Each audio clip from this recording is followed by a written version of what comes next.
Hi friends, first of all ரொம்ப நன்றி நம்ம சேனலை சப்போர்ட் பண்ணுற ஒவ்வொரு நண்பர்களுக்கும். ஸோ இன்றைக்கி நம்ம போஸ்ட் மார்க்கெட் ரிப்போர்ட் தான் பார்க்க போகிறோம். ஸோ இன்றைக்கி மார்க்கெட் எப்படி இருந்தது அப்படின்ட்டு அவைலபிள் இருக்க டேட்டா வச்சு நம்ம பேசலாம். ஸோ ஒரு விஷயம், சாரி நண்பா, நேற்று வீடியோ போட முடியல, கொஞ்சம் அவுட் சைடில் மாட்டிக்கிட்டேன், அதனால் வீடியோ போட முடியல. ரொம்ப நன்றி. ஸோ நான் போட்ட அந்த போஸ்ட்டு கீழே கமெண்ட்ஸ்லாம் வாசித்தேன், ரொம்ப நன்றி. கண்டிப்பாக வீடியோ போட்டிருக்கணும்னு சொல்லிட்டு 11:30க்கெலாம் ரெடி ஆனேன். ஸோ ரொம்ப டயர்ட் ஆகிடுச்சு அப்படின்றதுனால எதுவும் பண்ண முடியல, சாரி. ரெண்டாவது விஷயம், இன்றைக்கி 2 வீடியோவுக்கு நம்ம சேனலில் இருக்க வீடியோவுக்கு கம்யூனிட்டி ஸ்ட்ரைக் வந்திருக்கு. ஸோ அந்த கம்யூனிட்டி ஸ்ட்ரைக்கில் நம்ம டெய்லி இப்போ போடுறோம் பார்த்திங்களா, இதே வீடியோவுக்கு தான் கம்யூனிட்டி ஸ்ட்ரைக் வந்திருக்கு. நம்ம இந்த வீடியோ பார்த்திங்கன்னா இதே மாதிரி வீடியோவை நம்ம கடந்த 1.5 வருஷமாக போட்டுட்ருக்கோம். அப்போல்லாம் இல்லை, பட் 2 நாள் மட்டும் குறிப்பாக கம்யூனிட்டி ஸ்ட்ரைக் வந்திருக்கு. என்ன அதை மீன் பண்ணுறாங்க அப்படின்னா, ஸோ நம்ம சொல்லி மார்க்கெட்டில் இல்லைனா பார்த்திங்கன்னா பப்ளிக் சோஷியல் மீடியாவில் ஒரு விஷயத்தை பார்த்திங்கன்னா நம்ம அதிகப்படியான பிம்பத்தை காட்டுறோம் அப்படின்ற மாதிரி, ஓகேங்களா? ஒன்றும் இல்லை, ஸோ சின்ன ஒரு விஷயத்தை பெருசாக காட்டுறோம் அப்படின்ற மாதிரி அந்த டேர்ம்ஸ் அண்ட் கண்டிஷனில் இருந்தது. பட் அதெல்லாம் எதுவுமே இல்லை. ஈவன் நமக்கு நிறைய ப்ரொமோஷன் அப்ரோச்சஸ் வந்தாலும் நான் எதுவுமே எடுத்து பண்ணலை. ஏன் அப்படின்னா, மார்க்கெட்டில் அவங்க சொல்கிற பொருள் இல்லைன்னா அவங்க சொல்கிற விஷயம் பார்த்திங்கன்னா பெருசாக ஒர்க் ஆகாது, ஓகேங்களா? ஸோ அதனாலே நான் நிறைய ப்ரொமோஷன் விஷயங்களையும் நான் தவிர்த்துருக்கேன். நீங்களும் புரிஞ்சிக்க வேண்டியது என்ன அப்படின்னா, இப்போ நம்ம வீடியோ சொல்கிறோம் அப்படின்னா நம்ம சொல்கிற விஷயம் அப்படியே நடக்கணும்னு அவசியமே கிடையாது, ஓகேங்களா? ஸோ இது எல்லாமே ஆல்ரெடி அவைலபிளாக இருக்க டேட்டா தான், ஓகேங்களா? ஸோ கண்டிப்பாக அந்த வீடியோவை செக் பண்ண விஷயம் பார்த்திங்கன்னா கொஞ்சம் டெக்னாலஜி பேஸ்டு விஷயம் செக் பண்ணியிருக்குமா, அண்டு ஹியூமன் இன்டர்வென்ஷனும் செக் பண்ணியிருக்குமா, அதை பேஸ் பண்ணி தான் அதை ஸ்ட்ரைக் கொடுத்துருக்காங்க. இது எல்லாமே இப்போ நம்ம பேசுகிற விஷயங்கள் எல்லாமே ஒரு அவைலபிளாக இருக்கிற விஷயந்தான், இது மட்டும் புரிஞ்சுக்குங்க, ஓகேங்களா? ஸோ நீங்கள் வீடியோ பார்த்துட்டு அந்த 2 வீடியோவுமே எனக்கு இப்போ தான் ஞாபகம் வந்தது. கரெக்டாக பார்த்திங்கன்னா அந்த ஃபர்ஸ்ட் வீடியோ ஐ திங்க் பார்த்திங்கன்னா 11th மேக்கு அப்புறம் 12th மேன்னு நினைக்கிறேன், அந்த வீடியோ மாட்டுச்சு. ஏன் அப்படி மாட்டிருக்கு அப்படின்னா, அப்போ தான் நம்ம இந்தியா பாகிஸ்தான் அந்த எஸ்கலேஷன் நியூஸு, நான் ஏதோ மார்க்கெட் அதில் மேலே போகும் அப்படின்ற மாதிரி ஏதோ நான் வார்த்தை விட்டுருக்கேன். பட் அடுத்த நாள் மார்க்கெட் கீழே போயிருக்கு, சரியா? அது ஒன்று. ரெண்டாவது அதே இஸ்ரேல் விஷயம், அதுக்கு முன்ன நாள் விஷயம் எல்லாமே பாசிட்டிவாக தான் இருந்திருக்குது. அதை பேஸ் பண்ணி தான் சொன்னேன். அடுத்த நாள் மார்க்கெட் கீழே போகவே இந்த 2 வீடியோவும் மாட்டியிருக்கு. ஸோ இனிமேல் அந்த மாதிரி என்னுடைய விஷயம் எதுவுமே ஷேர் பண்ணப்படாது. இது போஸ்ட் மார்க்கெட் ரிப்போர்ட், ஓகேங்களா? ஸோ மார்க்கெட் இன்றைக்கி எப்படி இருந்தது அப்படின்னு சொல்ல போகிற விஷயம் மட்டும்தான். கண்டிப்பாக நீங்கள் கொடுத்த அந்த சப்போர்ட்டை திரும்ப கொடுத்தா மட்டும்தான் என்னால் வீடியோ பண்ண முடியும். ஏன்னா இது நான் ஒரு பணத்துக்காக பண்ணுறோம் அப்படின்றது பெருசாக இல்லை. ஏன்னா 4 வருஷத்தில் 800 வீடியோ போட்டிருக்கேன்.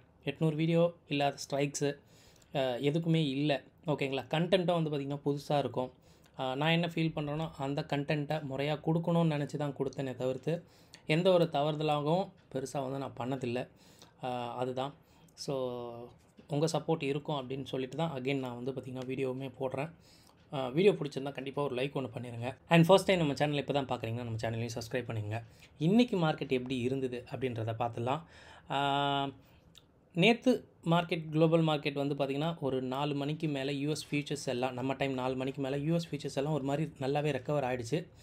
யூஸ்வலாக நம்ம மார்க்கெட் பார்த்திங்கன்னா இந்த அளவு ரெக்கவர் ஆனதே பெரிய விஷயம் அப்படின்றது தான். ஏன்னா நேற்று எதுக்காக எஃப்ஐ இண்டெக்ஸ் ஃபியூச்சர்ஸ் ஒரு 3000 கோடிக்கு செல் பண்ணியிருந்தாங்க அப்படின்றது கிளியராக தெரியலை. ஸோ ஃப்ரைடே 3000 கோடிக்கு செல் பண்ணியிருந்தாங்க, ஓகே, மார்க்கெட் இறங்குச்சு. நேற்று 3000 கோடிக்கு செல் பண்ணதுக்கான விஷயம் இன்னுமே எனக்கு கிளாரிட்டி. அந்த மாதிரி செல் பண்ணி இருந்தாங்க அப்படின்னா ஆக்சுவலாக பார்த்திங்கன்னா யூஸ்வலாக மார்க்கெட் பெருசாக புல்லிஷாக போகாது. பட் இன்றைக்கி புல்லிஷாக போனதுக்கான காரணம் குளோபல் சப்போர்ட் தான். அண்ட் அது இல்லாமல் வேறு பார்த்திங்கன்னா எல்லா மார்க்கெட்டும் கொஞ்சம் ஏஷியா மார்க்கெட்ஸ் எல்லாம் கொஞ்சம் மார்க்கெட் ஏறவே நம்ம மார்க்கெட்டு ஏறி இருக்குது அப்படின்ற மாதிரி தான் நினைக்கிறேன். ஸோ பிபி டைனமிக்கோடைய அந்த ரெசிஸ்டன்ஸை மார்க்கெட் பிரேக் பண்ணி ரொம்ப நேரம் மார்க்கெட் இருந்ததை பார்க்க முடிஞ்சது. ரொம்ப நாள் கழித்து புட்டில் செல்லர்ஸ் இன்றைக்கி தான் வந்தாங்க, அதையும் நீங்கள் நோட் பண்ணி ஆகணுங்க. ரொம்ப நாள் கழிச்சுங்க, எனக்கு தெரிஞ்சு ஒரு வாரம் கழித்து இப்போ தான் புட் செல்லர்ஸ் வராங்க, ஓகேங்களா? கால் செல்லர்ஸ் இப்போ தான் அன்வைண்டிங் ஆகுது அப்படின்ற விஷயமும் இன்றைக்கி பார்க்க முடிஞ்சுது. இன்றைக்கி எக்ஸ்பைரி பார்த்திங்கன்னா கொஞ்சம் ஷார்ட் கவர் இருந்தது. அகெயின் ஒரு மாதிரி செகண்ட் ஹாஃபில் ஒரு மாதிரி அமுங்கி போயிடுச்சு மார்க்கெட். ஒரு மாதிரி டம்பும் பண்ணாங்க. கொஞ்சம் ப்ரெடிக்ட் பண்ணுற மாதிரி தான் மார்க்கெட் இன்றைக்கி இருந்ததுன்னு சொல்லலாம். நிஃப்டி 141 பாயிண்ட் ஸ்ட்ராடல் ப்ரீமியம் எடுத்துகிட்டு போகுது. இது நான் சொல்கிற பாயிண்ட் கிடையாதுங்க. நீங்கள் நிஃப்டி வீக்லி ஆப்ஷனில் அட் மணியில் இருக்க காலையும் போட்டையும் ஆட் பண்ணிங்கன்னா வர வேல்யூ தான் இது. நான் சொல்கிற வேல்யூ இல்லை, ஆல்ரெடி அவைலபிளாக இருக்க டேட்டா தான். ஸோ இந்த ஸ்ட்ராடல் ப்ரீமியம் என்ன சொல்லுதுன்னா ஒரு 141 to 150 பாயிண்ட் வந்து மார்க்கெட் வந்து ரேஞ்ச் இருக்கலாம் அப்படின்றது தான் சொல்லுது. ஓகேங்களா, மார்க்கெட் வேகமாக டைனமிக்காக மாறும்போது இந்த விஷயம்லாம் ஈஸியாக வந்து அழிஞ்சிடலாம் அப்படின்றது தான். அண்ட் இன்றைக்கி மார்க்கெட் முடியும் போது கிட்டத்தட்ட 125 ஸ்டாக்கு லாங் சைடில் இருக்குது, 35 ஸ்டாக் வந்து பார்த்திங்கன்னா ஷார்ட் சைடில் இருக்குது, 53 ஸ்டாக் வந்து பார்த்திங்கன்னா ஷார்ட் கவரிங்கில் இருக்குது அப்படின்றதையும் நம்ம வந்து புரிஞ்சுக்கணுங்க. ஸோ இங்கே ஓவராலாக பார்க்கும்போது கொஞ்சம் லாங் சைடு வந்து வெயிட் இருக்குது மார்க்கெட் அப்படின்றது மாதிரி தெரியுது. பட் சின்ஸ் நம்ம எஃப்ஐ இண்டெக்ஸ் ஃபியூச்சர்ஸை பார்க்கணும் இன்றைக்கி ரொம்ப வந்து க்ரூஷியல் அப்படின்றது தான். இன்றைக்கி சென்செக்ஸோடைய எக்ஸ்பைரி, இந்த எக்ஸ்பைரியில் வந்து பார்த்திங்கன்னா ஆக்சுவலாக இந்த ஒரே ஒரு டைம் மட்டும்தான் மார்க்கெட் வந்து அதாவது பார்த்திங்கன்னா ஒரு மாதிரி ஷார்ட் கவர் ஆச்சு. ஒரு 214 276 ஆச்சு. அகெயின் வந்து பார்த்திங்கன்னா ஒரு லீனியரான டிகே.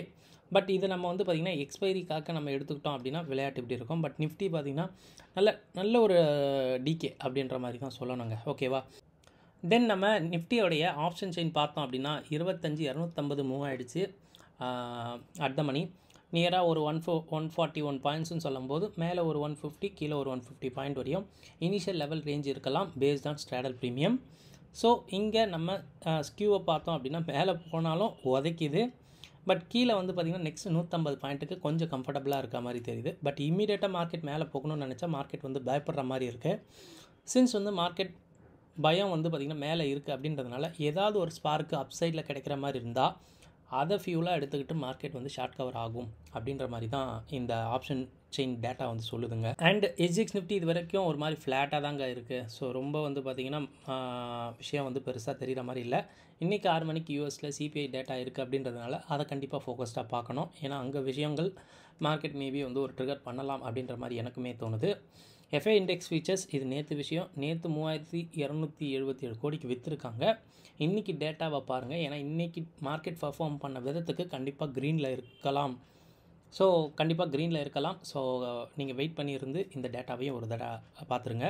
எஸ் நண்பா, இன்றைக்கி மார்க்கெட்டோடைய அந்த போஸ்ட் மார்க்கெட் ரிப்போர்ட்டில் செக்லிஸ்ட்டாக நம்ம எடுத்துக்கிட்டோம் அப்படின்னா மொதல் ஃப்ளாஷ் பாயிண்ட்டு இந்தியா விக்ஸ் இன்றைக்கி ஒரு 4% வந்து இறங்கியிருக்கு, விச் இஸ் குட். இது வந்து எக்ஸ்பைரி கேமுக்காக இறக்கப்பட்டது அப்படின்னு நினச்சாலும் ஓகே தான். ஸோ லோவர் ப்ரீமியத்தில் மார்க்கெட் லோவர் கன்சாலிடேஷனாக இருக்கும் அப்படின்றது இந்த இந்தியா விக்ஸ் வந்து நமக்கு சொல்லுது. இது ஆல்ரெடி நமக்கு தெரிஞ்ச விஷயந்தான். Nifty Stradale 141 point carry forward ஆயிருக்கு. சென்செக்ஸ் அடுத்த வாரம் கான்ட்ராக்டே 830 சொல்லும்போது which is very very very low அப்படின்றது தான். ஸோ புதுசாக வந்து ஸ்ட்ராட்டஜி எடுக்கிற விஷயம்லாம் இப்போ கொஞ்சம் அவாய்ட் பண்ணுறது நல்லது. பிகாஸ் இன்னும் விக்ஸ் வந்து கொஞ்சம் அதிகமாகிற பட்சத்தில் ப்ரீமியம் நல்லாவே ஸ்பைக் ஆகும் அப்படின்றது தான் சொல்லியாகணும். ஸ்கியூ அகெயின் வந்து வால்டிலிட்டியாக தாங்க இருக்குது. ஸோ மேலே போனாலும் மார்க்கெட் வந்து பயப்படுது, கீழே மேக்ஸிமம் ஒரு 150 பாயிண்ட் வந்தாலும் பெருசாக பயப்படாது. ஸோ மார்க்கெட் மேலே போனால் கண்டிப்பாக பயப்படும் அப்படின்றது நம்ம ஸ்கியூ பேஸ்டாக வந்து சொல்லலாம். இது ஆப்ஷன் செயினில் நம்ம பார்த்தது. டெக்னிக்கலாக லாஸ்ட் 2 டேஸோட ஐஎன் லோஸை எடுத்துக்கோங்க. அதை மார்க்கெட் உடையும் போது ஒரு சைடு மார்க்கெட் வந்து ட்ரெண்ட் ஆகலாம். கூடவே பிபி டைனமிக்கோடைய அந்த ரெசிஸ்டன்ஸ் அண்ட் சப்போர்ட்ஸையும் நீங்கள் தாராளமாக வந்து யூஸ் பண்ணிக்கலாம் அப்படின்றது தான். And data for option traders விஷயத்தில் ஃபியூச்சர்ஸை பார்க்கும்போது நிஃப்டி ஏறி இருக்குது, கான்ட்ராக்ட் இன்க்ரீஸ் ஆகிருக்கு, அண்ட் இந்த பாயிண்ட்டும் இன்க்ரீஸ் ஆகிருக்கு. அண்ட் அலாங் வித் பிசிஆரை பார்க்கும்போது நேற்று இருந்ததை விட நல்லாவே இம்ப்ரூவ் ஆகிருக்கு அப்படின்னு சொல்லும்போது ஸோ எல்லா விஷயமே கொஞ்சம் நல்லபடியாக இருக்குது அப்படின்ற மாதிரி தான் இந்த டேட்டா சொல்லுது. பேங்க் நிஃப்டியை மார்க்கெட் ஏறி இருக்குது, கான்ட்ராக்ட் இன்க்ரீஸ் ஆகிருக்கு, இந்த பாயிண்ட்டும் இன்க்ரீஸ் ஆகிருக்கு, அண்ட் பிசிஆருமே ஓரளவு வந்து ஓகே க்ரீனில் இருக்குது அப்படின்றது சொல்லும்போது நல்ல விஷயம். அண்ட் மிட் கேப் நிஃப்டி ரொம்ப சூப்பரான ரேலி. ஆஃப்டர் 13,000 போயிட்டு again 13,300 which is very good அப்படின்றது தான் சொல்லணும்.